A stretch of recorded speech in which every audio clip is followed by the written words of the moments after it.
السلام عليكم ومرحبا بكم خوتي وخواتاتي، مرحبا بكم في هذا الفيديو الجديد على قناتكم سناء شانيل. مرحبا بالناس الجداد ومرحبا بالناس القدام، مرحبا باي واحد كيشوف اول مره هذه القناه وهذا الفيديو. هذا الفيديو غادي يكونوا فيه واحد الطلب اللي تطلب مني بزاف. غادي نشرح لكم شي امور بعدا عاد نبداو.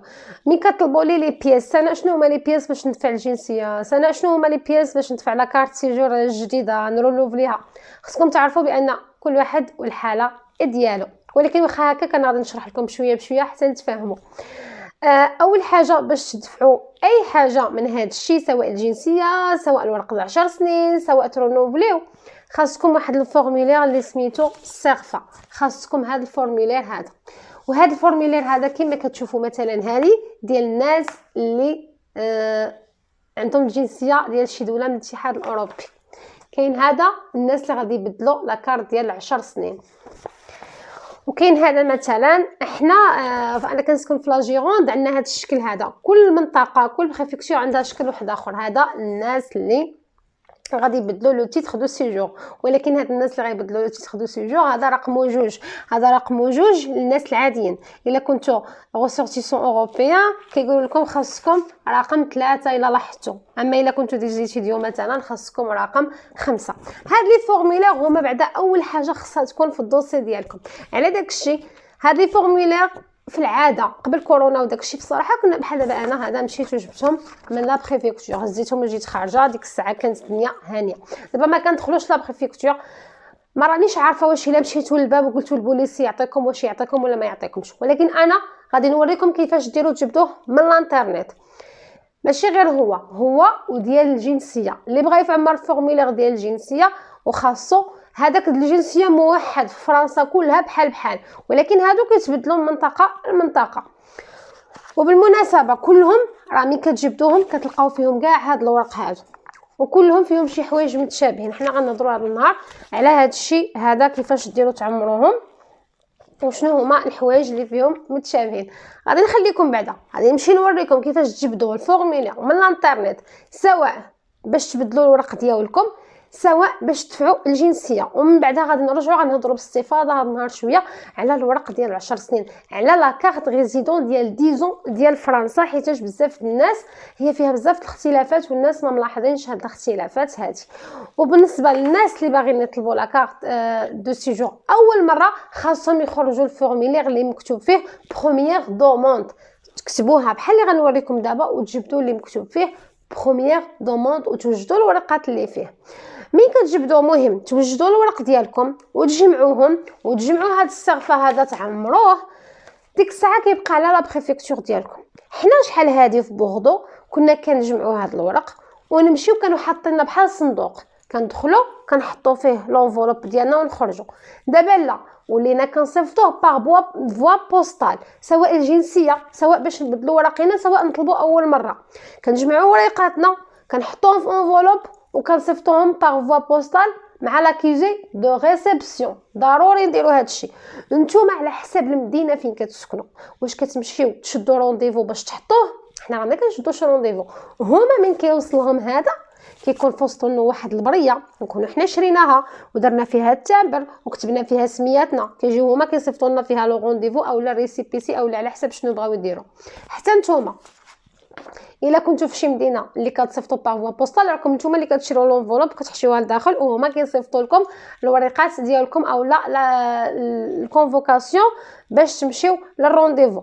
المهم هنا هاد النقطه غنوضحها، خاصكم تعرفوا لا بريفكتور فين نتوما ساكنين كيفاش كتحطوا الدوسي ديالكم، واش بحالنا في لابوست كتصيفطوه ولا حاطين لكم شي بلاصه في لا بريفكتور كتحطوه فيها، ولا خصكم تمشيو اون بيرسون تشدوا رونديفو وتمشيو وتعطيوه لذاك الموظف يد بيد، او لا كتشدوا الرونديفو اون لين، يعني كتدخلوا بحال دابا كنكتبوا حنايا بريفكتور دو لا جيروند وهما كيعطيونا لاباج ديالنا ديال الانترنت ندخلوا فيها وكنديروا بروندو رونديفو. ولكن حنا ما عندناش بروندو رونديفو باش نحطوا الدوسي ديالنا د رونوفلومون، عندنا بروندو رونديفو لحوايج اخرين. اما هاد القضيه اللي قلت لكم انا ضروري كنديروها بالطريقه اللي قلت لكم، نصيفطوها بريه مع اكيجي دو ريسبسيون. ما نطولش عليكم، غنخليكم تشوفوا كيفاش ديروا تجبدوا هاد لي فورمولير هادو ونرجعوا باش نهضروا على الورق ديال 10 سنين. كتجيو كتكتبوا سيرفا رونوفلومون باغ اكزومبل تيتر دو سيجور. مثلا حنا غنديرو ديال لو تيتر دو سيجور صافي، وهو كيعطيكم لو فورمولير. ها هو عطاني هنايا الفورمولير رقم 2. هذا رقم 2 فيه هذا مهم بزاف. هاد لانيكس بي هذا اللي كتشوفوه هنايا راه مهم بزاف، حيت فيه واحد السؤال خصكم تجاوبوا عليه بلا هاد الارقام، واش بي 1 ولا بي 2 ولا بي 3 ولا نتوما اش من حاله ديالكم. فهمتوا؟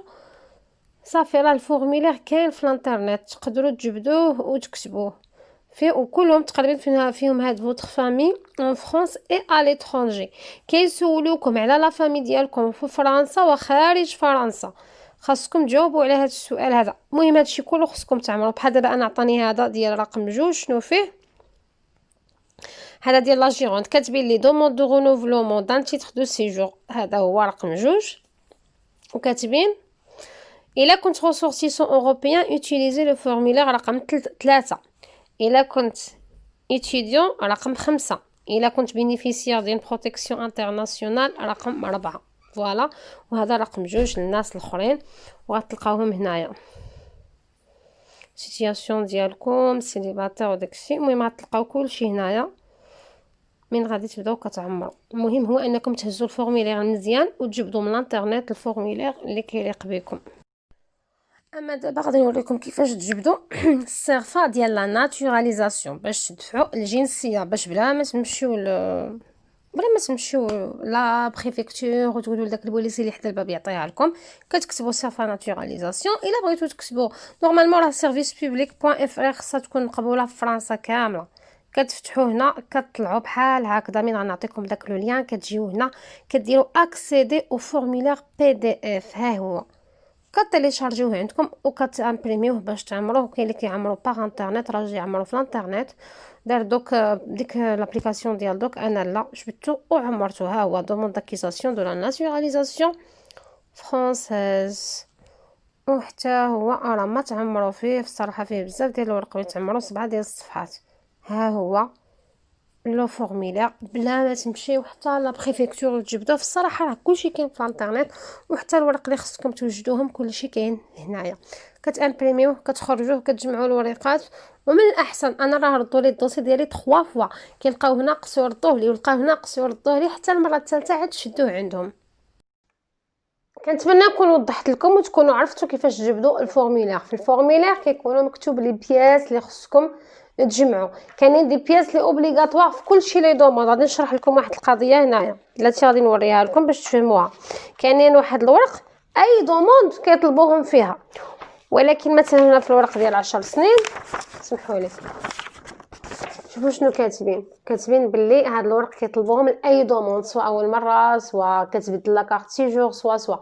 ولكن كاينين شي وحدين هادو فقط للناس اللي غيطلبوا ديال 10 سنين، ومنهم مثلا هما 5 سنين تاليه ديال لا في دامبوزيسيون مثلا كيطلبوها الناس اللي كيطلبوا 10 سنين. المهم كما قلت لكم، وهنايا غادي تلقاوهم كاتبين سوف الجيريان. من هنا غنبداو لكم الهضره. خاصنا نعرفوا بلي لا كارت ريزيدون او لا اي كارت بلي هنا في فرنسا ما كيطبقش نفس القانون على المغاربه مثلا والجزائريين والتوانسه مثلا. كاين دول اخرى كاين جنسيات اخرى، ولكن بما انني في القناه ديالي كاينين عندي نتوما غادي نهضر عليكم نتوما. بالنسبه مثلا لا كارت ريزيدون كاين اللي غير كتوصل كيعطيوها لها، كاين اللي كتجلس 3 سنين عاد كيعطيوها لها، كاين اللي خصو يكمل 4 سنين عاد يعطيوها له، وكاين الحاله ديالي اللي خصني نكمل 5 سنين فوق التراب الفرنسي عاد ويعطيوني 5 سنين، ومع ذلك ما عطاوهانيش. المهم لانهم عاوتاني دخلوا فيها حسابات اخرى، دخلوا فيها واش كنت خدامه 5 سنين ولا ما كنتش خدامه، مع انهم كاتبين في الورق نكون خدامه غير 3 سنين. المهم غير باش نتفقوا على واحد النقطه، كل واحد والحاله ديالو. هنا في فرنسا كل واحد والحاله ديالو. شنو خصكم تعرفوا على لا كارت ريزيدون كاملين بكم؟ الوغ لا كارت ريزيدون كيكون فيها 10 سنين متفقين عليها، ولكن راه فيها 3 ديال الانواع. كما قلت لكم.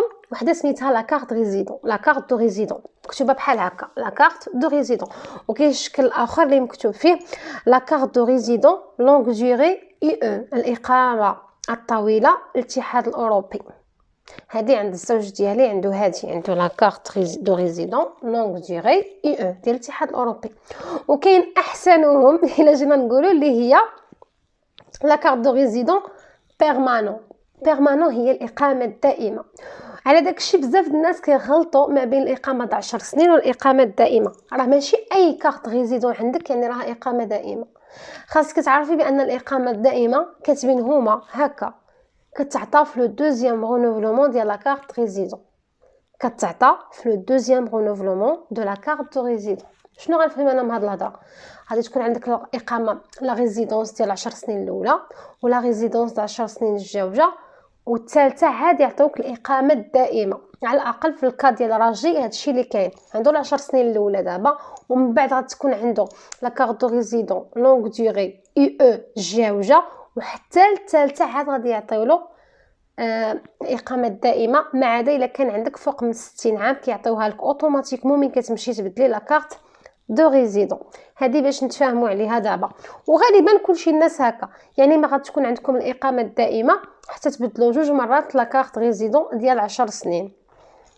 كما قلت القوانين كتختلف بالنسبه للدول، ولكن الناس اللي كيكون عندهم بلان دغوا راه ماشي مهم. البلان دغوا هي 10 سنين، ولكن البيرمانون هي الاقامه الدائمه. هما كاتبين بلي كيعطيو لا كارت ريزيدون 10 سنين بزاف ديال الناس.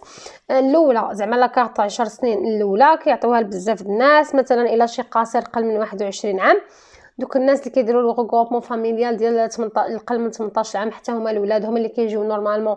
مثلا كتكون مزوجه فرنسي وكتكون جابت ولادها، نورمالمون كيقولوا بانهم كيعطيو لدوك الوليدات 10 سنين من المره الاولى.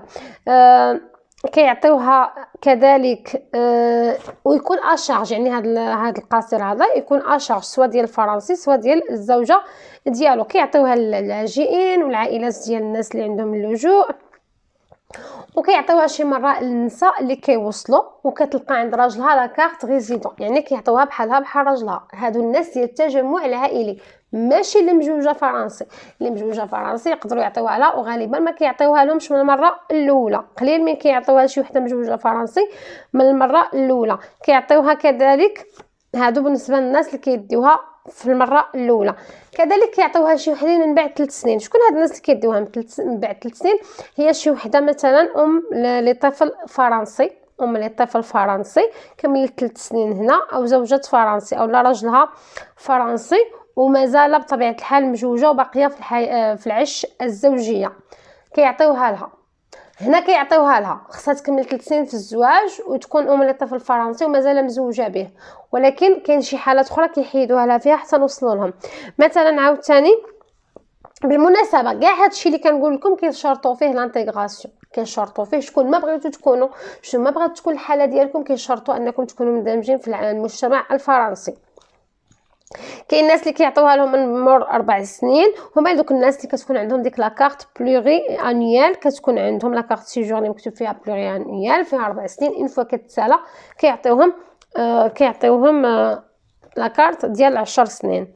بالنسبه لا كارت مثلا اللي عند الزوج ديالي كارت دو ريزيدون اي او الاتحاد الاوروبي، كيعطيوها لنا مور 5 سنوات فوق التراب الفرنسي بدون انقطاع. وشي مرات كيسني واحد لونغاجمون بانك ما كملتش 6 شهور او لا ما كملتش 3 سنين او لا ما كملتش واحد العدد، المهم هما اللي كيفرضوه عليك.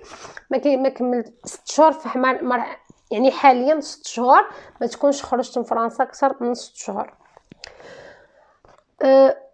ولكن هاد الحاله هذه ديال 5 سنين ما كيطبقش على لي زيتيديون، ما كتطبقش على لي ستاجير، وما كتطبقش على الناس ديال باسبور طالون. هادوك عندهم قواعد اخرى وشروط وحده اخرى. وباش يعطيوها بحال دابا كما قلت لكم لا كارت ريزيدون الناس اللي في الحاله ديالنا، خص ضروري نكونوا كنربحوا اكثر من السميك ونكونوا بطبيعه الحال حتى حنا مندمجين في المجتمع الفرنسي. دابا جينا لا كارت بيرمانون الاقامه الدائمه. لمن كيعطيوها الاقامه الدائمه؟ قالوا كيعطيوها في الحاله جوج ديال الحالات، كاتبين جوج الحالات. شنو هما؟ كاتبين التجديد الثاني لو دوزيام رونوفلومون دو كارت دو ريزيدون. تكون عندك لا كارت دو ريزيدون وتكون التجديد الثاني ديالها، اولا تكون عندك لا كارت دو ريزيدون اي او ويكون كذلك التجديد ديالها. هذه هي الحاله اللي كيعطيو فيها، الحاله الاولى اللي كيعطيو فيها الاقامه الدائمه. اما الحاله الجوجه هي انك كما قلت لكم تكون عندك لا كارت دو ريزيدون، ولكن يكون عندك اكثر من 60 عام يمشي تبدلها، وتكون واخا تكون عندك هذيك هي اول مره كيعطيوك اوتوماتيكمون لا كارت دو ريزيدون بيرمانون، اقامه الدائمه. التجديد ديال هاد الاقامه كيكون ديالهم كاملين كيكون عادي، كيكون بسهوله، ولكن في شي حالات ما كيبغيوش يجدوهم، وفي شي حالات كيحيدوهم كاع. مثلا الا كان الشخص فوقاش كيحيدوا لك لاكارت ديال 10 سنين الاولى والثانيه، كنهضروا على الاولى والثانيه، يعني على كارت دو ريزيدون ولا كارت دو ريزيدون او كيحيدوهم لك الا جلست خارج فرنسا اكثر من 3 سنوات، الا حصلوا عليك تعدد الزوجات، الا كنت عنيف ضد شخص عنده اقل من 15 عام هنايا في فرنسا، يعني مينور، انت ضربت مثلا شي مينور ولدك ولا شي حاجه وكان شي حكم ديال القاضي بانك ضربته، ما كيعطيوكش لا كارت ريزيدون.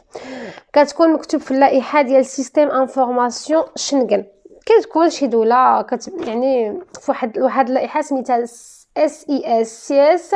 هاد اللائحه هادي كيكونوا فيها الناس اللي قاموا بشي مخالفات، الا لقاوك في ديك اللائحه ما يعطيوكش لا كارت دو ريزيدون. كذلك يقدروا يحيدوها لك اولا ما يعطيوها لكش الا كنت اوتو انتربرونور اولا مقاول اولا امبلويور هنا في فرنسا ولقاوك مخدم شي واحد حارق، يحيدوا لك عليها الورق ديالك ديال 10 سنين. اولا تكوني زوجة فرنسي ما كملتيش 4 سنوات زواج معاه وما عندكش معاه الاولاد وما ضربكش وبغيتي تطلقي، يعني ما تعرضتيش للعنف، ما عندكش الدراري، كنتي عايشه معاه صافي ما كملتيش 4 سنين وبغيتي تطلقي، ما كيعطيوها لكش اولا كيحيدوها لك، كيحيدوا لك الورق ديال 10 سنين. ثاني حاجه الا كنتي مزوجه باجنبي، راجلك ماشي فرنساوي، جيتي هنا بالتجمع العائلي وما عندكش الدراري وما تعرضتيش للعنف وما كملتيش 3 سنوات زواج، هنا كتلاحظوا انت الاختلاف. الا كنتي مزوجه فرنساوي خصك تكملي 4 سنين الزواج، ولا كنتي بالتجمع العائلي خصك تكملي 3 سنين ديال الزواج على الاقل باش ما يحيدولكش لا كارت ريزيدون ديالك. هنا غادي نجيو لواحد النقطه مهمه بزاف، هي لا كارت بيرمانون، الاقامه الدائمه. تخيلوا بان الاقامه الدائمه شي وحدين كنا كيسولوني دائما واش انا غادي يطلبوا لي التسائف الا بدلت الورق ديال 10 سنين. انا كنت دائما كنجاوبكم الا كتديها اول مره غيطلبوه لك، اما الا ما كتديهاش اول مره ما غاديش يطلبوه لك. هنا باش تكونوا واضحين، لا كارت بيرمانون هذه الاقامه الدائمه راهم كيطلبوهم لكم فيها في اول مره. الا كنتي اول مره غتطلبي الاقامه الدائمه نعم واخا يكون عندك ديال 10 سنين، الا ما كنتيش ديجا درتي هادشي اللي غادي نقول لك، ما مشيتي تبدلي ورق 10 سنين خاصهم يطلبوا لك لي جوستيفيكاتيف بانك انتيا اثبتتي الاندماج ديالك هنايا في فرنسا. وكل واحد فينا كيفاش كيطلبوا منه يثبت هذا الاندماج ديالو، ولكن لا بليبار ديالنا بطبيعه الحال بعدا في هذا الورق غادي تلقاو واحد ديكلاراسيون سور لونور بانكم نتوما كتلتزموا بالقواعد ديال فرنسا، سواء في ديال الجنسيه ولا في هادو ديال التجديد. انا سنيتو شحال من مره، كتسنيو واحد لاتيستاسيون، واحد ديكلاراسيون سور لونور بانكم كتريسبكتيو لي برينسيپ ديال لا ريبوبليك. هذه وحده خصكم تسنيو هذيك الورقه اللي غتلقاوها تما في الفورمولير. ثاني حاجه كيكون عندكم لو كونطرا دانتيغراسيون ريبوبليكان، اولا كيكون عندكم لو كونطرا داكو اي دو لانتيغراسيون اللي كنسنيوها في لوفي ملي كنجيو. هذوك 3 ايام ديال لانتيغراسيون اللي كنمشيو لوفي على حسابهم. شي وحدين ما كيمشيوش هنا لوفي، خصوصا النساء اللي مزوجين باوروبيين ما كيمشيوش لوفي باش يديروا هذا الاندماج هذا. الا مشيتوا لوفي غالبا غادي تكونوا يا اما قد عطيتوهم، ما عرفتش، يا اما عطيتوهم عقد زواج مغربي ولا شي حاجه. المهم نورمالمون النساء اللي مزوجين باوروبيين راهم ما كيمشيوش يديروا هذه ديال لانتيغراسيون. وكيكون عندكم لو سيرتيفيكا داسيدويتي روميس بار لو في، حتى هذه خاصها تكون عندكم في الدوسي ديالكم. وبطبيعه الحال لا ميتريز دو فرونسي ان نيفو A2. هادشي باش تديو لا كارت ريزيدون بيرمانون. بالمناسبه ديال هاد التيست هذا الفرنسي حاليا كاينه اشاعه بلي غيبقاو يدوزوه لكاع لي تيتر دو سيجور، ماشي غير ديال 10 سنين الاقامه الدائمه. انا ما نقدرش نقول لكم. بالمناسبه انا راجلي من 10 سنين الاولى ديالو ديال لا كارت دو ريزيدون، حيت انا ما عنديش، ما نهضرش على راسي، لا كارت دو ريزيدون لونغ دوري اي او ما طلبولوش A2، هو ما طلبولوش A2 وحتى انا راهم ما طلبوهليش، ولكن انا لانني كنت باغيه لا كارت ريزيدون دفعتو لهم. هما كاتبين ها شنو كاتبين باش نتفاهموا في هذه النقطه، حيت كيجيو عليها بزاف الاسئله. كاتبين الا من ديتو اول مره 10 سنين دفعتوا داك الدوسي في الدوسي ديالكم الA2 ما غاديش صافي، ما غاديش يوليو يطلبوه لكم. الا دفعتوا الA2 ولا دفعتوا الدوسي ديال قالوا ديال لوفي ديال لانتيغراسيون هذيك الكونطرا في المره الاولى اللي عطاوكم لا كارت دو ريزيدون ما غاديش يوليو يطلبوها لكم من بعد من تمشيو تجدوا. اما الا ما طلبوهم لكمش غادي يطلبوهم لكم. يعني اللي ما عمرها ما طلبوا لها هاد لي جوستيفيكاتيف ديال لانتيغراسيون مره اخرى ما تتفاجئيش الا مشيتي تبدلي لا كارت ديالك ديال 10 سنين وطلبوها لك. هادشي اللي فهمت انا. اللي ما طلبوهملوش المره الاولى غادي يوليو يطلبوهم له عاد ويديروا له التجديد. نتمنى باش تكونوا فهمتوني. الا ما كنتيش من الناس اللي طلبوا لك A2 باش عطاوك ال10 سنين الاولى توقعي انك من تمشي تجديها يطلبوها لك. فوالا انا بالنسبه لي حطيته لهم في الدوسي بصح هما رفضوا لي اصلا الدوسي. يعني انا غادي نعاودو باختصار شديد، خصني نعاودو من هنا عامين. كما قلت لكم في اي ملف غتلقاو الورق اللي خصكم باش تحطوا مع الدوسي ديالكم على حسب الحاله ديالكم. ولكن شنو كيكونوا كلنا تقريبا كيطلبوا لنا الباسبور ديالنا، الفوتوكوبيات خصوصا ديال فين كاتبين السميه علينا والرقم ديالو ولي كاشي ديال لي سورتي ولي اونطري. ولا الا عندكم شي فيزا ضروري كيطلبوا لكم الكونطرا ديال الكرا او لا جوستيفيكاتيف ديال الدوميسيل سواء 3 شهور تاليه ديال قل عندها قل من 3 شهور سواء ديال الضو ولا ديال التليفون ولا ديال الماء ولا اي حاجه. في هاد الحوايج كيطلبوا لكم التصاور، كيطلبوا لكم لونفولوب باش يصيفطوا لكم فيها الكونفوكاسيون باش تمشيو عندهم، كيطلبوا لكم شنو اخر، كيطلبوا لكم لافي دامبوزيسيون، كيطلبوا لكم لاكاف. اللي عنده لاكاف ضروري تحطوا هذيك ديال لاكاف. الا كنتو ايبرجي شي كيلكان خصكم الورقه ديال ليبرجمون عند داك السيد مع لا كارت دو ريزيدون ديالو. المهم مع شي حاجه لا كارت دو سيجور ديالو ولا لا كارت ريزيدون. المهم ضروري هاد الامور هادو كيطلبوا لكم في المره الاولى لاك دو نيسونس او لا لاك دو نيسونس كيطلبوا لكم. المهم ضروري بالنسبه لاك دو نيسونس الا كنتو الورق د فرنسا ما خصهمش يفوتوا 3 شهور. بصح لاك دو نيسونس د المغرب واخا يكون عنده عامين ولا 3 سنين ولا 4 سنين الا كان من ليغاليزي ومترجم راهم كيقبلوه. انا شخصيا من الاول كنجيبو لهم بفرنسي ماشي غادي نجيبو بالعربيه عادو زعما هذا. كيطلبوا لكم باش عايشين الكونطرا د الخدمه ديالكم ولي 3 فيش دو بي. على حساب انا مثلا في لاكارت ديال 10 سنين حطيت لهم 12 شهر، طلبوا لي 12 شهر ديال لي فيش دو بي ماشي 3 شهور، 12 شهر ديال لي فيش دو بي. فوالا المهم كما قلت لكم هادو هما الورق تقريبا. الا كانوا ولادكم كيقراو كيطلبوا لكم شواهد مدرسيه، ضروري شهاده مدرسيه ديال وليداتكم. ومثلا انت دفعتي بحال دابا انا مشيت ندفع ضروري كنحط ورق ولادي معايا، كنحط لي سيرتيفيكا دو سكولاريتي ديالهم وكنحط لي زاكت نيسونس ديالهم وكنحط لي كارت الباسبور ديالهم السبنيولي مثلا وكنحط ديال راجلي. واخا تدفعي لراسك خصك تحطي ديال العائله كامله، خاصك تحطي الورق ديال العائله كامله. صافي هادشي اللي كاين كما قلت لكم. ابخي كل واحد والحاله ديالو. الا يقدروا يزيدوا لكم يعني يطلبوا لكم شي ورقه واحده اخرى ما تكونش طلبوها لشي حد اخر على حسب الحاله ديالهم بحال ديك لاتيستاسيون. حيت حنا مغاربه مثلا ولا جزائريين الرجال كيستنيو واحد الورقه ديال لاتيستاسيون سيغ لونور بلي ما غاديش يديروا تعدد الزوجات مثلا. فوالا كنتمنى هذا الفيديو يكون كان مفيد، كنتمنى نكون جاوبتكم على الاسئله ديالكم، واهم حاجه وريتكم منين تجبدوا لي فورمولير باش تدفعوا الورق ديالكم وما تبقاوش مبلوكين حيت ما قادرينش تمشيو لا بريفكتور. وتاكدوا لا بريفكتور ديالكم باش من طريقه كتدفعوا لها الورق. تهلاو لي فراسكم. هذا الفيديو جا طويل سمحوا لي بزاف. تهلاو لي فراسكم. الى عجبكم ديروا جيم. حتى المره الجايه ان شاء الله ودمتم في امان الله وحفظه. السلام عليكم.